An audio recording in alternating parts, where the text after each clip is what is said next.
Muy buenos días, buenas tardes, buenas noches, dependiendo el uso horario donde nos estén escuchando. Sean todas y todos bienvenidos como de costumbre a Foto con Fede, programa dedicado al apasionante mundo de la fotografía, sobre todo de nuestra fotografía latinoamericana. Ya lo saben, arroba fotoconfede en nuestra cuenta en Instagram. Nos escuchan a través de las plataformas de Spotify y de YouTube. También nos pueden encontrar por allí en Facebook, siempre como Fotoconfede. Fotoconfede.medium.com, la página por donde se enteran, además de las entrevistas, de los concursos, las presentaciones, las exposiciones, obras que están publicando los fotógrafos latinoamericanos permanentemente. Para colaborar con el programa, patreon.com/fotoconfede, y si no, también lo pueden hacer a través de la suscripción en nuestro canal de YouTube. Por allí nos siguen y nos ayudan pues a aumentar nuestro nivel de seguidores, y eso nos posiciona un poquito mejor en las plataformas para que más y más fotógrafos y fotógrafas nos encuentren en el mundo del internet. Federico Muro, quien les habla, y en este segundo programa de este año 2025 nos vamos a El Salvador. Hoy tenemos una invitada muy especial. Estamos con Lisette Lemus. Ella es fotoperiodista de allí de El Salvador, y con ella vamos a conversar. Lisette, vamos a dejar las sorpresas para el camino, para que nuestra audiencia esté atenta. Buenos días y gracias por estar aquí en el programa, por aceptar la invitación. Buenos días y muchas gracias por la invitación. Es un placer que podamos conversar un poco sobre la experiencia en fotografía. Bueno, a ver, vamos al hueso. Fotoperiodista de allí de El Salvador. ¿Cómo nace esa relación de Lisette con el fotoperiodismo en un país que por mucho tiempo estuvo, sobre todo en el mundo del fotoperiodismo, estuvo bastante convulsionado por el tema, bueno, social que ya conocemos? Pero ¿cómo llega esa relación de Lisette con la fotografía de prensa? Sí, bueno, yo comencé en el periodismo en 1999, cuando, digamos, ese tema de la violencia de pandillas todavía no tenía el nivel de criminalidad al que llegó en los últimos años. Pero sí, precisamente yo comencé en el fotoperiodismo cuando este fenómeno se empezaba a desarrollar. Recuerdo que mis primeros acercamientos de cobertura con el tema de la violencia tenía que ver con, o tuvo que ver con los enfrentamientos entre estudiantes ya afines a ciertos grupos pandilleriles, y estos enfrentamientos se daban en el centro de San Salvador. Eran peleas entre jóvenes que venían de institutos nacionales, y pues las peleas eran en las peleas utilizaban botellas de vidrio, piedras y todo ese tipo de cosas, pero conforme fueron pasando los años, esto se fue agravando, y ya luego empezaron a utilizar cuchillos, empezaron a utilizar armas de fuego. Entonces, ese fue como, digamos, las primeras experiencias que yo tuve en cobertura de violencia.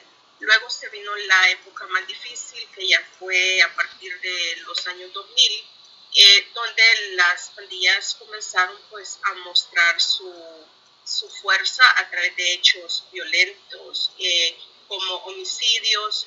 Recuerdo que uno de los hechos que digamos marcó mucho fue cuando en un parque del centro histórico dejaron la cabeza de una mujer dentro de una mochila.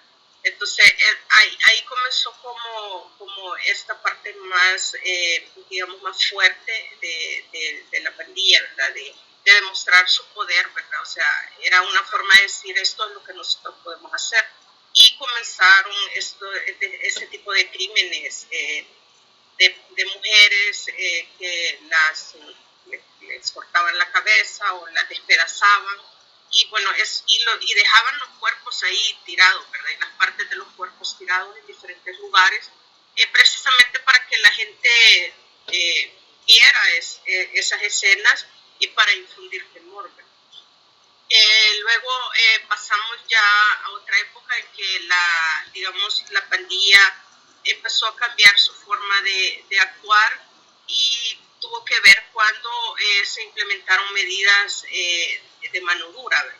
En seguridad. Entonces, ya ahí hubo un cambio.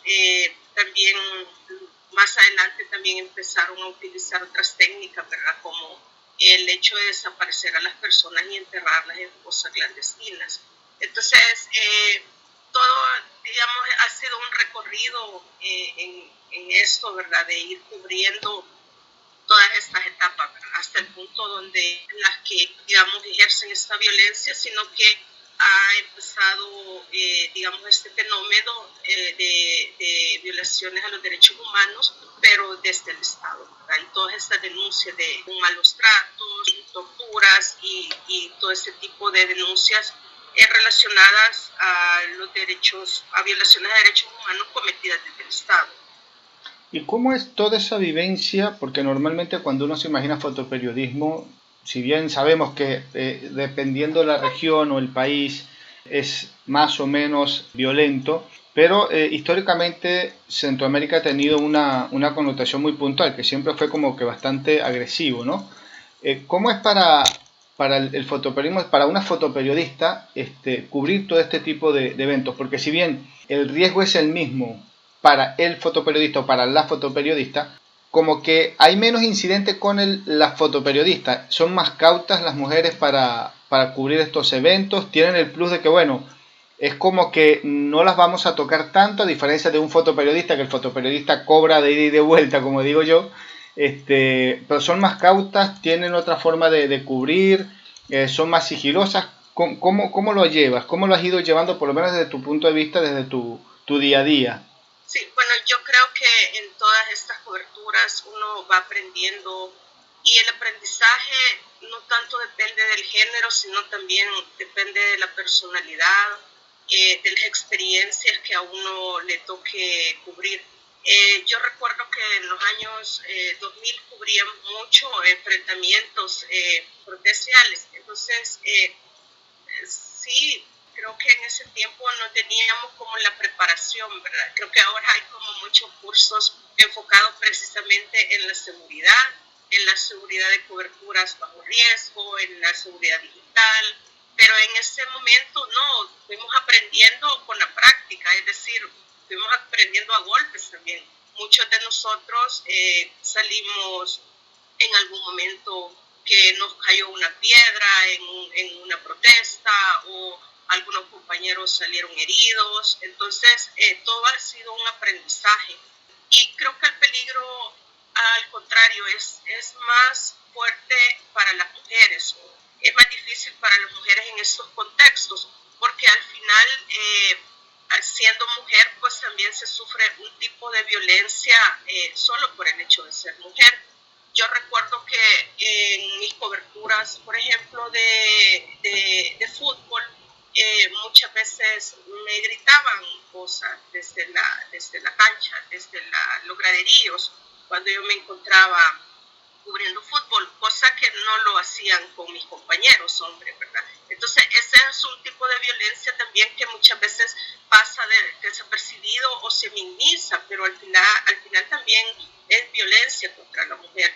Hay una frase que a mí nunca se me olvida y recuerdo que estaba en un área como alejada de la capital, en un departamento, y en un estadio un señor ya adulto me gritó, anda a hacer las tortillas, o sea, aquí tenemos la costumbre de comer tortillas. Entonces, pues de ese tipo de violencia que puede tomarse como una broma, pero al final es violencia contra la mujer. Entonces, también estos grupos de pandilleros también tenían esas prácticas de violentar a las mujeres de una forma más grave. Es decir, cada vez que cometían un feminicidio, pues la víctima pasaba por un proceso de violencia sexual, ¿verdad?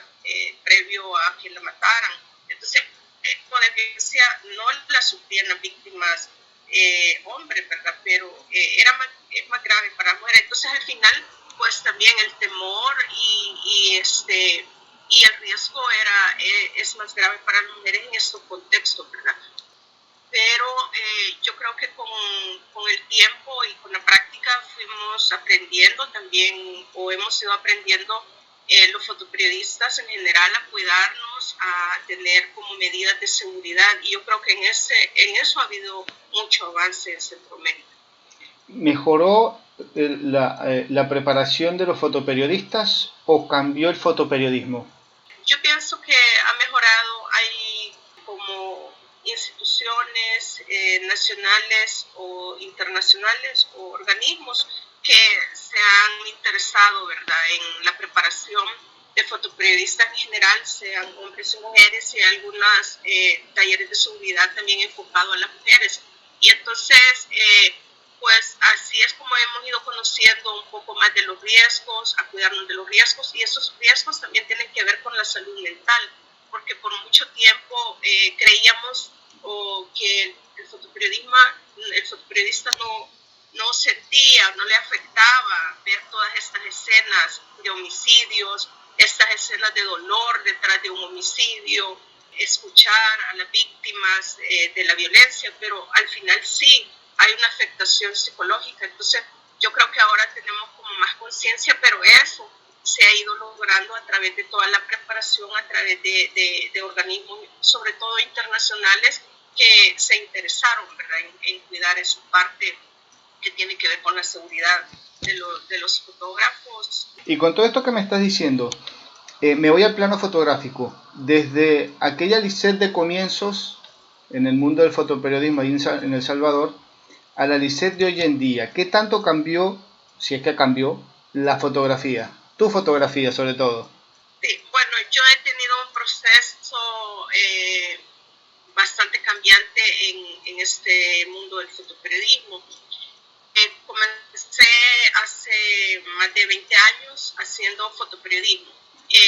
Mis coberturas tenían que ver con temas de violencia, sobre todo porque era el momento en donde la violencia estaba en su parte más fuerte, la más cruda. Entonces me tocó ese tipo de coberturas, la nota roja, pero también me dedicaba a hacer fotoperiodismo deportivo, quizás como una forma también de hacer algo diferente. Entonces, pasé por muchos años haciendo este tipo de coberturas, y también abordaba temas de migración, temas que tienen que ver con los derechos de las mujeres, los derechos de poblaciones LGTBI, pero también tuve un periodo de experiencia haciendo video. Cuando comenzó como esto, el auge del video y todo esto, pues también me dediqué a eso, a aprender un poco del video, y precisamente porque venía ya también como ganando terreno lo en las redes sociales, ¿verdad? Yo empecé el fotoperiodismo cuando no había redes sociales, entonces había que irse adaptando a estos cambios, y fue así como yo también incursioné en el video, incursioné en la edición fotográfica. He hecho edición fotográfica para periódico impreso, porque yo sigo trabajando en un periódico impreso, y también he hecho edición fotográfica para la parte digital. Todo esto que tiene que ver con fotogalerías y trabajos gráficos o ensayos fotográficos. Y bueno, ahora estoy en un punto que me escribo. A partir de la pandemia del COVID-19 también he empezado a escribir, y pues voy combinando como todo esto. Pero ahora que estoy escribiendo más sobre periodismo en general, también he hecho aparte estoy haciendo como más trabajo de fotografía documental.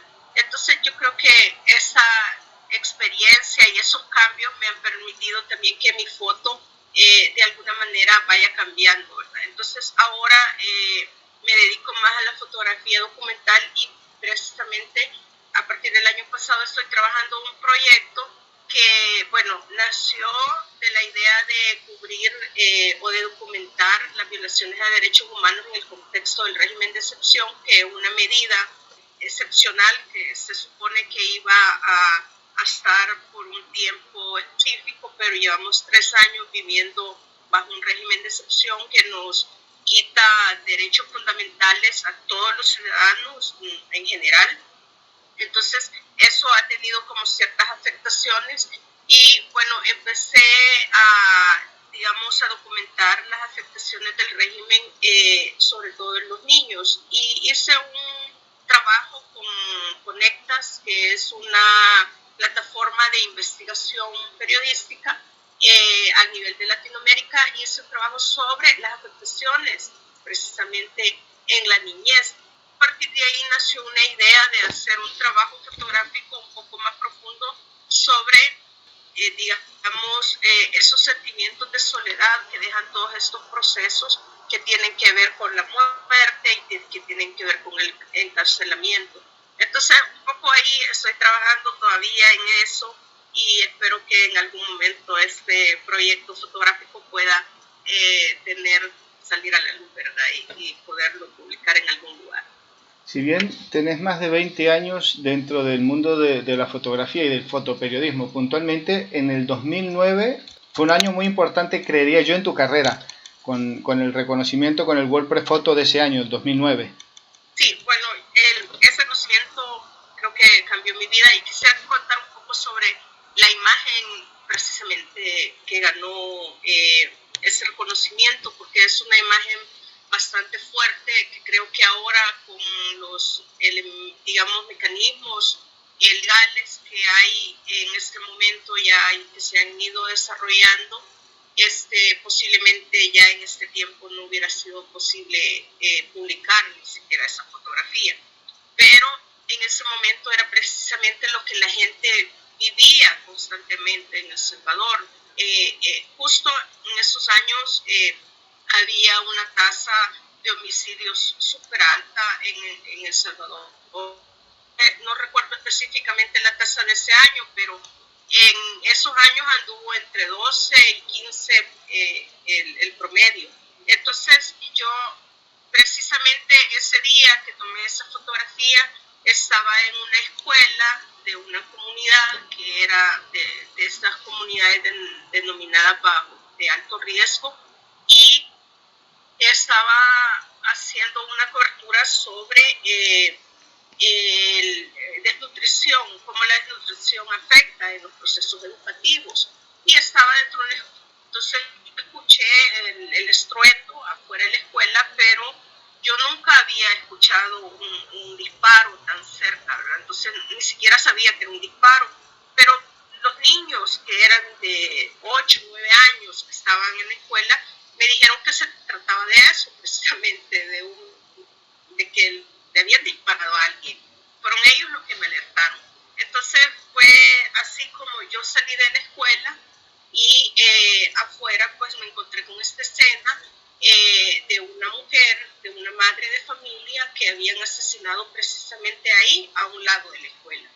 Esta mujer iba a traer a sus hijas a la escuela, a esa misma escuela donde yo estaba fotografiando. Eran unas niñas de parvularia y la mataron ahí afuera. Entonces fue una imagen bastante fuerte y pues sí, entró precisamente en una categoría que también era discutible, porque yo la mandé en la categoría que en ese tiempo todavía estaba dentro de las categorías del WordPress Photo, que era la vida cotidiana. Entonces, porque para mí eso era la vida cotidiana en El Salvador, o sea, cada día estaban matando 15, 16 personas diariamente, y esto es lo que la gente veía en sus barrios todos los días. Entonces decidí mandarla en esa categoría, pues, y para mi sorpresa, pues fue elegida como el primer lugar de la categoría. Y creo que eso sí cambió mi vida de alguna forma, porque digamos, hubo o se empezó a ver, ¿verdad?, el problema de la violencia a nivel internacional, esa violencia que estábamos viviendo y que era digamos, era muy grave en ese momento. Y también eso también me permitió hacer como muchos contactos para hacer trabajos de manera freelance también ya afuera de El Salvador. Eso es un poco sobre la historia, ¿verdad?, de esa imagen que ganó mi primer lugar en el 2009.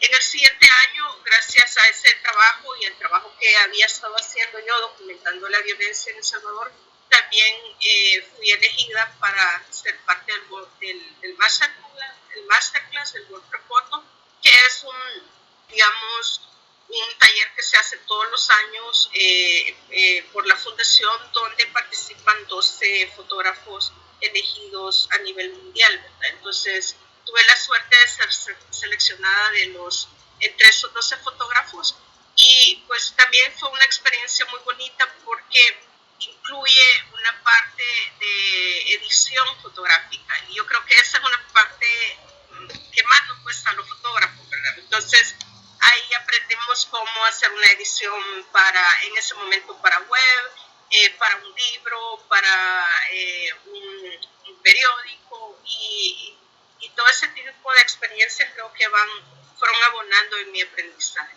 Lisette, estás hablando y decís, bueno, los tiempos han ido cambiando ahí en El Salvador. Vos me vas a decir si han sido positivos o no, pero cambian los tiempos y hoy en día ha cambiado la fotografía. Si hay menos violencia, obviamente hay en ese tema, en esa materia, pues obviamente, y afortunadamente decimos acá, hay menos fotografía porque hay menos violencia. Pero se está fotografiando igual, se está fotografiando al mismo ritmo, se está fotografiando conceptualmente, digámoslo así, sigue habiendo violencia, pero ahora es otro tipo de violencia. Pero conceptualmente se está fotografiando igual que antes. No sé si la pregunta queda clara. Yo estoy en desacuerdo que la fotografía o la cantidad o la producción de fotografía tiene que ver con la violencia, porque la fotografía no solo se dedica a documentar la violencia, la fotografía es para documentar la vida misma, ¿vea? Entonces, siempre va a haber algo que documentar. Ahora, quisiera entrar en un punto específico, y es con el acceso a documentar que tenemos ahora los fotógrafos, y eso tiene que ver, eso sí tiene que ver y sí influye en la producción de fotografía. Como también en el periodismo escrito, en El Salvador no tenemos acceso a información pública de ningún tipo. Es decir, toda aquella información que debería ser de carácter pública, que tiene que ver con datos estadísticos, que tiene que ver con contratos, que tiene que ver con todo el quehacer del gobierno, tiene reserva. Entonces los periodistas no tenemos acceso a información pública, pero también se han ido cerrando los espacios para la documentación fotográfica. Entonces eso creo yo que sí afecta de alguna manera, porque los fotógrafos y los fotoperiodistas siempre hemos ido documentando el quehacer de las instituciones públicas también, y ahora no tenemos acceso a eso en muchas ocasiones. Además se han cerrado los espacios, por ejemplo, para los medios de comunicación nacionales, para entrar, por ejemplo, a las cárceles y documentar la situación de las cárceles. Entonces, eso sí afecta, porque cómo va a quedar documentado o cómo va a quedar para la historia todo lo que está pasando en estos contextos. Eso sí es bien importante, porque creo que se está perdiendo mucho de la documentación fotográfica que se debería estar haciendo en este momento. Por ejemplo, en esta cárcel nueva que ha tenido como mucha propaganda a nivel internacional también, que se ha construido en El Salvador, yo pude entrar, pero porque hago trabajo freelance para algunos medios internacionales, pero de otra manera yo no, como periodista de El Salvador y para un medio salvadoreño, no hubiera tenido acceso nunca. Entonces, yo creo que todo ese tipo de decisiones que son cuestiones que sí nos afectan a los fotoperiodistas, y eso es lo que estamos pasando ahora. Entonces, en ese sentido ha ido cambiando, ¿verdad?, el trabajo fotoperiodístico, pero creo que ahora, si bien no se tiene la violencia ejercida por las pandillas, pero sí se está teniendo mucha denuncia de violencia estatal, y las víctimas siguen siendo, digamos, del mismo estrato social. siempre son personas pobres, son personas que viven en sectores vulnerables, son personas que no tienen acceso muchas veces a todos los servicios, digamos, necesarios, son personas de bajos recursos económicos. Entonces, las víctimas para mí, o desde mi punto de vista, siguen siendo las mismas, ¿verdad? Las mismas personas que fueron víctimas, o los mismos sectores que fueron víctimas de la violencia de las pandillas, ahora están siendo víctimas de la violencia del Estado. Y yo creo que esa parte sí es grave, porque el Estado es quien debería estar protegiendo a estas personas. Si hay un cambio en esto de la seguridad, pues también debería haber un cambio para estas personas en su vida, ¿verdad? Entonces, y eso es lo que también sigue afectando a un sector bastante grande, ¿verdad? Entonces, por ahí es mi reflexión sobre esto, ¿verdad? Así lo veo yo de manera general, y creo que sí, de alguna manera ha habido un cambio, pero tiene que ver con esos factores y no tiene que ver porque ya no haya violencia, ¿verdad? Claro, sino sí, que son otros factores los que están. Te entiendo. Y los fotoperiodistas en general, allí en El Salvador, ¿vos sentís que han ido evolucionando también con todos estos cambios, con todo eso que nos estás contando, o se mantiene como que todavía muy renuente a decir, bueno, vamos a bajar la caña y seguimos haciendo trabajos en otra área? Sí, yo creo que hay mucho interés, y lo veo en las coberturas, hay mucho interés de los fotoperiodistas de seguir haciendo su trabajo. Algunas veces se les ha coaccionado en el sentido, aquí han pasado situaciones, por ejemplo, de algunos fotoperiodistas de algunos medios de comunicación nacionales que han sido retenidos por horas por militares. Entonces, este tipo de cosas no debería de pasar digamos, en este contexto, pero sigue pasando. Pero yo sí veo mucho entusiasmo. Hay muchos fotógrafos jóvenes, fotógrafas también jóvenes, que hacen muy buen trabajo. Creo que ha habido mucho avance también en la calidad fotográfica en El Salvador y en otros países a nivel de Centroamérica. Y creo que o sea, es decir, yo siempre veo esa motivación, ¿verdad?, de querer hacer un buen trabajo, pero tiene que ir como enfrentándose a todos estos obstáculos que tal vez nosotros teníamos obstáculos, pero eran diferentes en otras épocas, ¿verdad? Y ahora son nuevos obstáculos, pero al final el trabajo sigue siendo difícil. Lizeth, vamos a hacer un pequeño giro en la conversación porque hay un punto que no quiero dejar pasar por alto porque me interesa mucho y sé que, bueno, que también es un premio a tu trayectoria, a tu trabajo, a la constancia en el mundo del fotoperiodismo, y es que para este año 2025 sos parte del jurado de los premios WordPress Photo en Centroamérica, Norteamérica y el Caribe, ¿correcto? Sí, así es. Soy una de las 5 jurados, del grupo de 5 jurados que vamos a estar evaluando el material de esta región. No te quiero meter presión ni te quiero asustar, pero ¿qué se siente tener esa responsabilidad? No, yo, a ver, me voy a sacar un par de dudas que tengo acá, de curiosidades. Primero, ¿qué se siente ser parte del jurado de un WordPress Photo? Bueno, es una gran responsabilidad.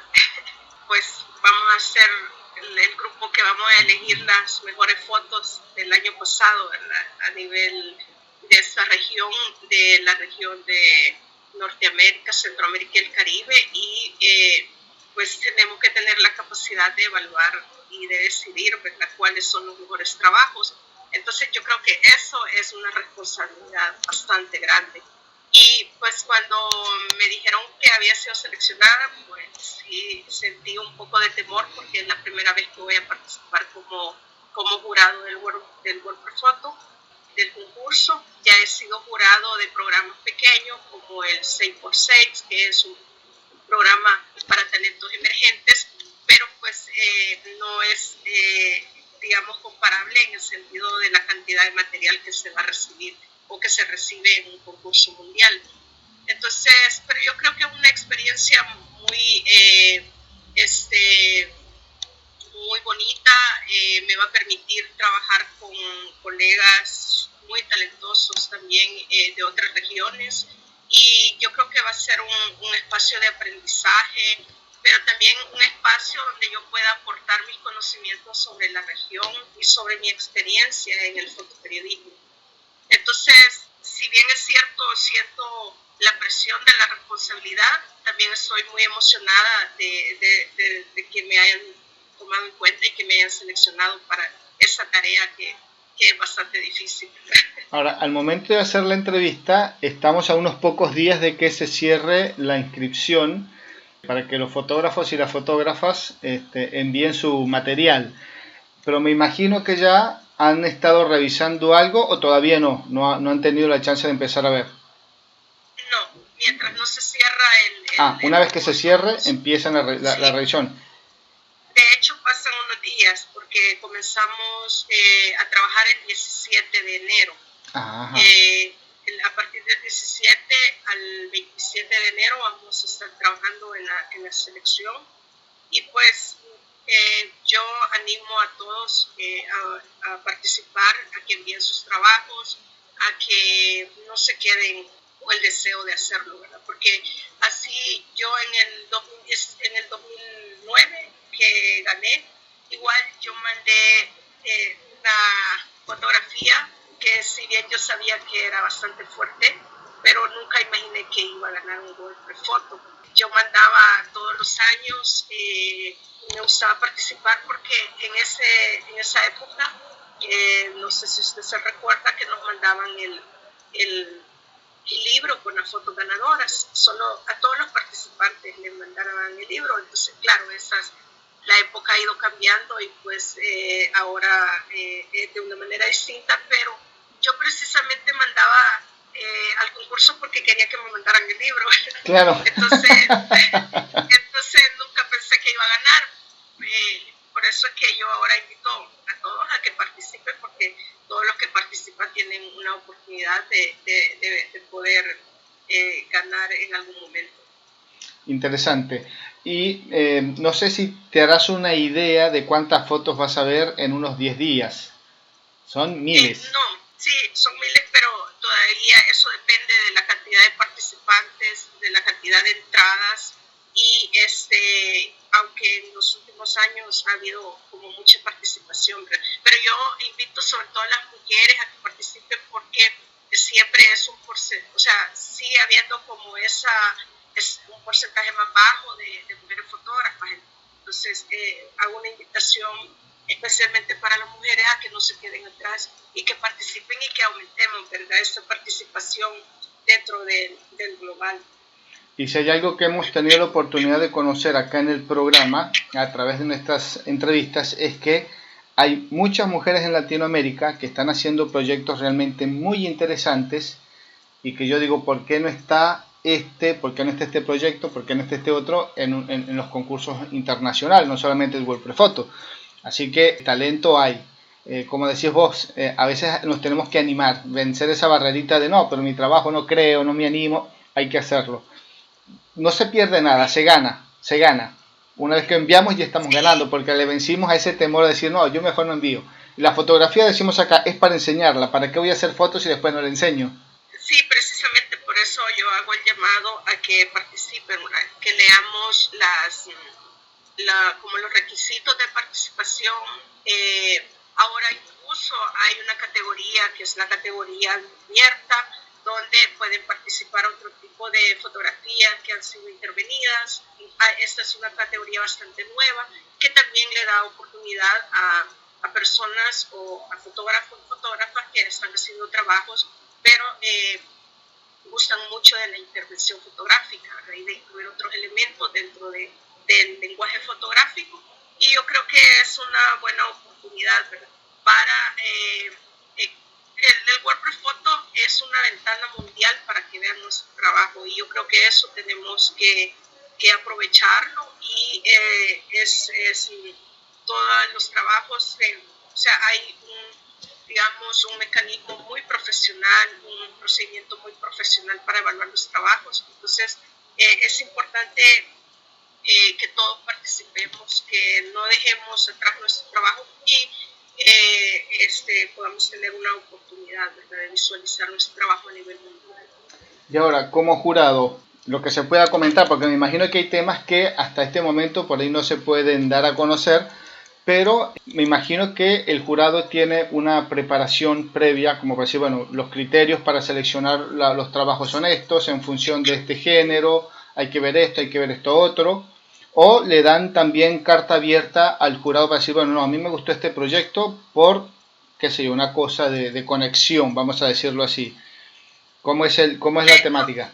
Ya hay criterios específicos que se toman en cuenta a la hora de calificar, ¿verdad? Por ejemplo, uno de los criterios es la calidad visual del trabajo. Ese es el primer punto.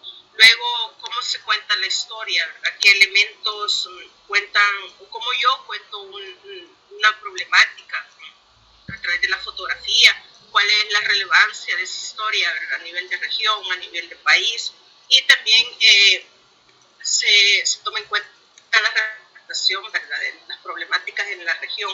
Entonces, esos son como los criterios. Luego hay un código de ética también, ¿verdad? Y por eso está público, está dentro de la plataforma del concurso, y por eso es importante leer como todos esos elementos, ¿verdad?, a la hora de mandar, para que tengamos claro en qué categoría vamos a mandar nuestro trabajo, y que se cumplan esos criterios, y sobre todo también que se cumplan los parámetros del código de ética que están públicos ahí en el portal del Word. Después de la región que te toca ser jurado, ¿hay intercambio de visiones, de ver proyectos de otra región, o solamente ustedes se quedan con en tu caso, Norteamérica, Centroamérica y el Caribe? ¿O tenés chance de evaluar o de ver, por lo menos ver proyectos de otra, qué sé yo, Europa, por ejemplo, Asia? No, en mi caso yo voy a estar solamente en el jurado regional de esa región que ya mencionaste, pero hay una persona que es como la encargada del equipo donde yo estoy, que esa persona sí va a ser parte del jurado del jurado mundial, ¿verdad? Entonces, en mi caso no, solo quedo con la región. Ok. Y las jornadas, me imagino, son completas, 8 horas o un poquito menos, para estar revisando. Sí, bueno, uno va haciendo su tiempo, pero dependiendo la cantidad de fotografías, puede tomar 8 horas cada día de trabajo. Me imagino que después vas a andar con los ojos cerrados como una semana, porque no quiero saber nada de fotos. No, la verdad es bien interesante, porque ya hice este proceso para el programa del 6x6, y es muy gratificante ver que hay mucho talento joven y mucho trabajo desde nuevos enfoques. Entonces, es muy bonito. La verdad que estar viendo cómo es un trabajo también es un proceso de aprendizaje, y es un proceso como de renovación, de ver cosas nuevas. Entonces, para mí es muy importante, pero obviamente sí va a haber un cansancio por la cantidad de fotos que tenemos que ver ahora. ¿Hay alguna tendencia, por lo menos desde tu experiencia, ¿no? ¿Hay alguna tendencia a la hora de fotografiar en Latinoamérica y en Centroamérica? Es decir, bueno, fui jurado ya una vez y vi X cantidad de proyectos, pero todos se asimilaban en algo, o totalmente opuesto. O sea, no hay una línea muy marcada, todo el mundo hace cosas distintas, o siempre hay algún tema que destaca. Yo creo que en general la región es como muy diversa, y cuando uno ve trabajos como en la región, precisamente esa diversidad se ve en la fotografía también. Entonces, yo creo que no hay una línea como muy marcada. Quizás hay líneas marcadas por país, como México se ve que fotografía de una forma, Estados Unidos, pero de repente también lo que pasa es que se da esa mezcla, ¿verdad? Porque hay muchos fotógrafos que viven en México, pero que han tenido como una experiencia de trabajar en Estados Unidos o de estudiar en Estados Unidos. Entonces se van mezclando también esa forma de ver. Y yo creo que eso es lo que hace como más diversa la región y es como muy bonito ver como los estilos, digamos, los estilos visuales que se van presentando. Y creo yo que poco a poco también la región ha ido como mejorando su calidad visual en general, ¿verdad?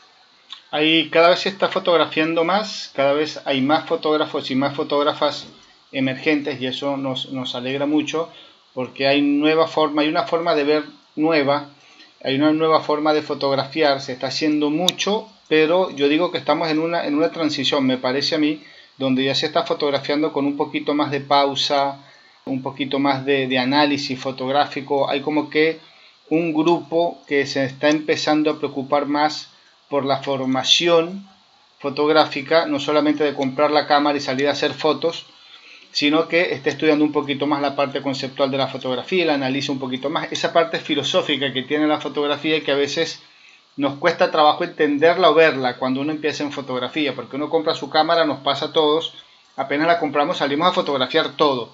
Ya después con el tiempo uno va madurando y bueno, empieza a entender cosas y a estudiar y a investigar cosas en la fotografía que al comienzo no hacíamos. Pero hay una gran generación de fotógrafos que viene ya en esa línea de hacer trabajos más profundos. Sí, pero yo creo que tiene que ver también con el acceso, ¿verdad? Con el acceso a tecnología, el acceso a talleres. Ahora aprendemos, incluso hay muchos programas o muchos espacios, ya sea virtuales, donde podemos aprender desde casa, cosa que antes era como un poco más difícil. Entonces yo creo que esa preparación y ese acceso a todos estos espacios también ha permitido que los fotógrafos se preparen mucho más. Ahora yo puedo estar en El Salvador y puedo estar tomando un curso en Ecuador, por ejemplo, de una escuela de fotografía de Ecuador, es viable.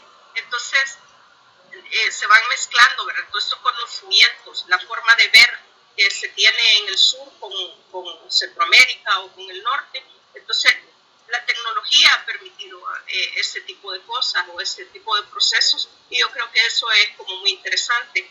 También creo que se están rompiendo como las reglas, ¿verdad? Antes quizás los fotógrafos había como una generación de fotógrafos que también era como muy estricto con las reglas fotográficas, pero ahora vemos que con las nuevas cámaras que permiten a veces, que son como más manejables, permiten hacer como tomas o encuadres distintos, entonces todo eso va cambiando y yo creo que eso es bien interesante y también se tiene acceso como otros elementos, ¿verdad? Como desde la parte digital. Entonces, yo creo que sí, hay un cambio muy fuerte en la forma de ver, en la forma de cómo yo narro una historia también, qué elementos incluyo y creo que eso vamos a ver como de aquí en adelante mucho avance en ese campo. Lisette, no te quiero robar mucho tiempo y estamos dentro del espacio para la entrevista. No me quiero ir sin que nos cuentes tus redes, por dónde te pueden contactar, porque por allí hay alguien que esté interesado en o que des alguna conferencia, que des algún curso, o por allí te invitan a alguna presentación, poner, qué sé yo, alguien está buscando financiar algún proyecto fotográfico y dice, bueno, acá tenemos a Lisette y por allí te contactan y viene esa relación que una vez dice, ¿existirá alguien que esté interesado en patrocinar un proyecto como el mío? Bueno, existe. Por allí todavía no se ha enterado que está el proyecto. Entonces de repente el canal sirve como puente. Bueno, yo, como les comenté, ahora también estoy escribiendo. Entonces toda digamos, mi trabajo que tiene que ver con el periodismo escrito, lo hago a través de Twitter. Me pueden encontrar en Twitter como Lisette Lemus. Lisette se escribe Lissette, Lisette. Siempre lo aclaro porque es un nombre que se escribe de diferente forma. Entonces me pueden encontrar como Lisette Lemus, SB, en Twitter. Y todo mi trabajo, bueno, también me pueden encontrar como Lisette Lemus, SB, en TikTok, donde también pongo las entrevistas que yo le hago a mis fuentes, a las que acceden a hablar a través de un video. Y en mi trabajo fotográfico lo estoy como publicando en Instagram. Y ahí en Instagram me pueden encontrar como Lisette-Lemus. Así están mis redes. Pues esas son mis ventanas donde yo expongo un poco sobre el trabajo que hago, que ahora es como bastante, hago como varias cosas, ¿verdad? Video para redes, escribo para un periódico escrito, para un periódico impreso, y las fotografías que sigo. Bueno, Hay proyectos para este 2025, me imagino. sí, sí, continuar con el proyecto que estoy haciendo sobre precisamente ese impacto de la soledad, ¿verdad? En estos procesos de encarcelamiento, pero cómo afecta sobre todo a los familiares, ¿verdad? A las personas que se quedan sin información de sus familiares, porque aquí en las cárceles no hay visitas familiares, hay poco acceso, digamos, de los abogados con los imputados, entonces eso crea un panorama de desconocimiento total, ¿verdad?, de cómo está la persona encarcelada, independientemente esa persona haya sido condenada o no. Y un punto bien importante es que la mayoría de los capturados dentro del régimen de excepción todavía no han sido condenados, ¿verdad? Entonces es un proceso bien largo que pues crea como cierta ansiedad, ¿verdad?, en las personas que han quedado fuera, que muchas de ellas dicen que se trata de capturas arbitrarias, ¿verdad? Esa es la denuncia que se está recibiendo. ¿Y da ese tema para el WordPress Photo del 2026 o hay que ver de qué haya que pasa? A ver qué pasa. Hay que ver qué pasa. Bueno, Lisette, muchísimas gracias por este tiempo, por la charla, por compartir con nosotros todo tu mundo fotográfico, que está interesantísimo, el mayor de los éxitos para este 2025. Suerte con esa selección fotográfica que vas a hacer dentro de unos días. La verdad, bueno, y que sigan los éxitos, que sigan los trabajos y que bueno, a ver de dónde, a ver si uno de los ganadores sale de Centroamérica, por lo menos, ya que estás ahí en Centroamérica. No vamos a decirle mal a los demás, pero bueno, ya que estás en Centroamérica, que sea de Centroamérica uno de los ganadores o ganadora de los WordPress Photo de este año. Bueno, muchas gracias por la invitación y gracias por compartir. Bien, escuchábamos allí a Lisette Lemus, fotógrafa, fotoperiodista, allí en El Salvador. Con ella conversamos esta mañana al momento de hacer la entrevista. Recuerden, @fotoconfede, nuestra cuenta en Instagram. Escuchan este programa a través de la plataforma de Spotify y de YouTube. Estamos como Fotoconfede. Fotoconfede.medium.com, por donde se enteran, escuchan entrevistas y se enteran de todo el acontecer fotográfico aquí en Latinoamérica. Patreon.com/fotoconfede para que nos colaboren, quienes deseen, nos den su cafecito, su regalía por allí. Si no, también nos pueden ayudar y contribuir muchísimo al canal suscribiéndose, que eso por allí nos ayuda a posicionarnos un poquito más y llegar un poquito más lejos acá en el programa. Así que ya lo saben, siempre estamos como Fotoconfede en todas nuestras redes y por allí nos ubican. Federico Murúa se despide. Será hasta la próxima semana, donde estaremos conversando no sabemos si va a ser él o ella, siempre hablando de este maravilloso mundo de la fotografía. Chau, chau.